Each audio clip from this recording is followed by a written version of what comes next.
What in the world is going on? Did you read the headlines this morning? I read one of them, and that was a plenty because an Iranian drone ended up striking and an American is dead. What's next? And the next thing you know, you see over and over in the news, and I'm not telling y'all to watch the news, I'm just telling you headlines, okay?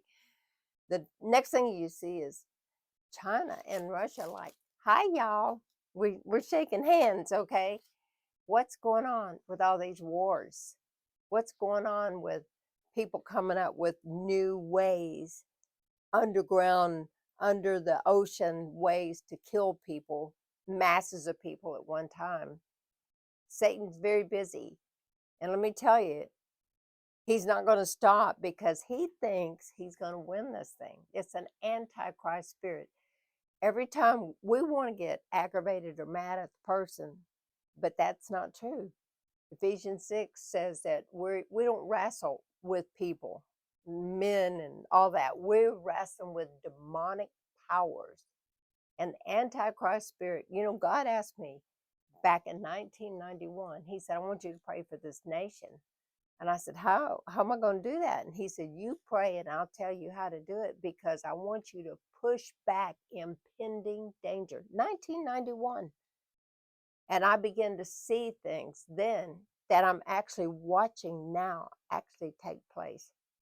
And so what can we do about it? Is it supposed to scare you? No, but you know, it ought to make you wake up. I mean, like, hello, somebody out there, y'all awake?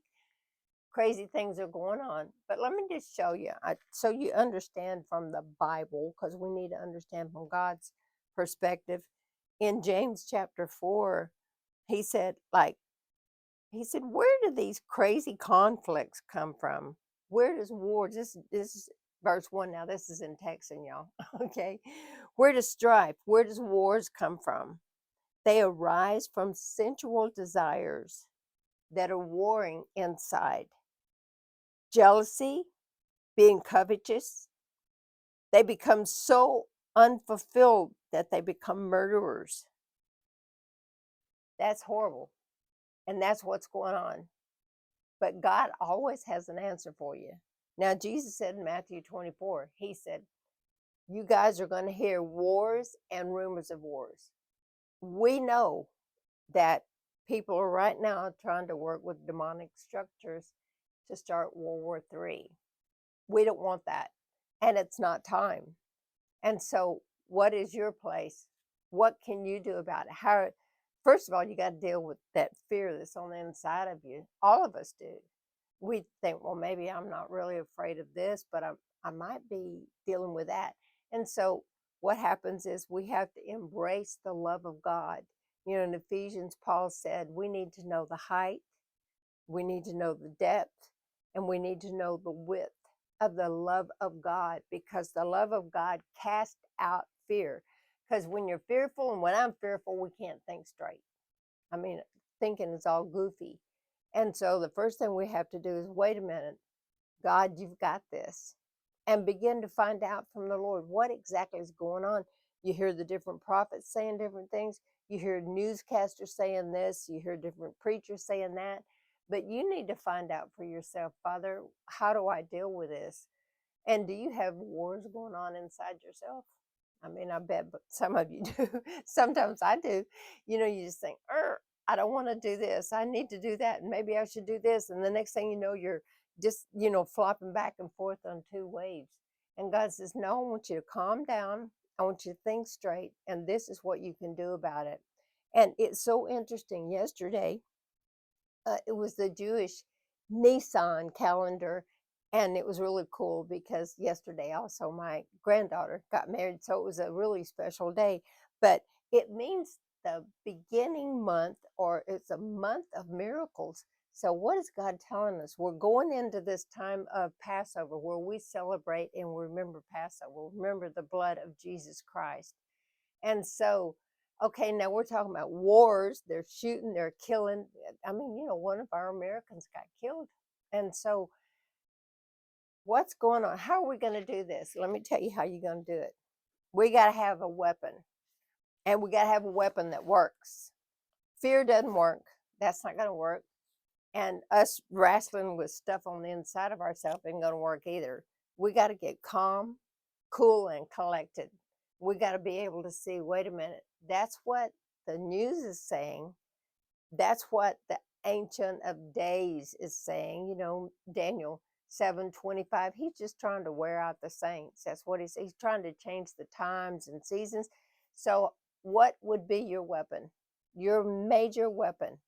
What one thing could you do to help yourself, to help your family, help your children, your grandchildren, your great grandkids? You could learn about the weapon of the blood of Jesus Christ. That is one main thing that scares the dickens out of the devil, because he knows he cannot defeat the blood of Jesus. Jesus' blood in Hebrews 12:24 and 25. He says, don't refuse him who is speaking. Because what starts happening is we have to have a weapon that will penetrate Satan himself. Revelation 12:11 talks about it. Jesus said, he said, I'm going to show you how to overcome by testifying about my resurrection. And that's what we're talking about. We're going into this Passover time. We're going into this time of miracles. And miracles is healing. Yes, it is. I mean, people that were having some kind of diseases, or they need some kind of physical healing. Yes, that there are miracles for that. But you know, the miracle of resurrection, maybe resurrection of dreams, that one time you had a dream and it didn't work out, but God still got a hold of that dream and it can work out a different way.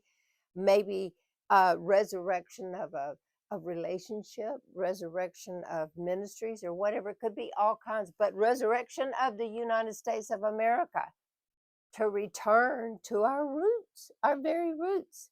And our roots is in the Bible. So what one weapon? What do you think? If you just got one weapon and it was going to work against all the arsenal of the devil?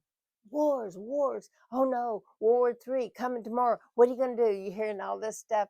Well, you need to hear the blood of Jesus speaking. The blood of Jesus speaks to you, for you, in your behalf, and against Satan. So you need to get my book right away. It's a daily devotional. It's like doing Proverbs. That's what God told me to write it like that. And we have a prayer and confession. You're able to pray, but you're also able to make decrees and declarations. And so we want to decree what the blood of Jesus is saying for us. He has made us more than an overcomer now in this life by one Jesus Christ. And Romans talks about how are you going to rule and reign now in this life? By what? The abundance of grace and the gift of righteousness. And so when these things start coming, you're going to have to rule yourself. You got to, like, okay, mind, behave yourself. Get under the blood. Get under the blood. I can tell you, I went through a really difficult situation a few years ago.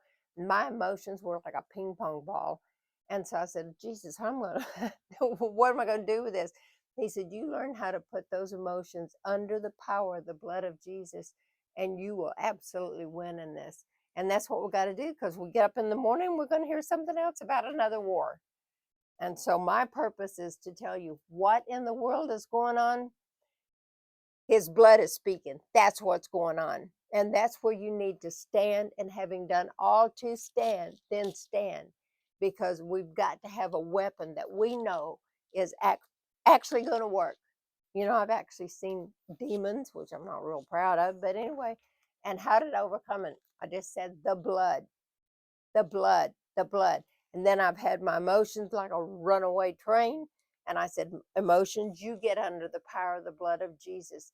And so I'm telling you, I am giving you weapons, a major weapon today that is going to help you when you hear the news in the morning. And it will also help you pray and intercede for the whole United States, for the world. There's such terrible things going on. And so it will give you compassion to be able to pray for people that are not born again, for people that are born again. So I gave you a big weapon today, and I want you to learn how to use it. So God bless you, and we are going to get together again. And instead of saying, "What in the world?" we're going to say, "What in the kingdom of righteous peace and joy is going on?"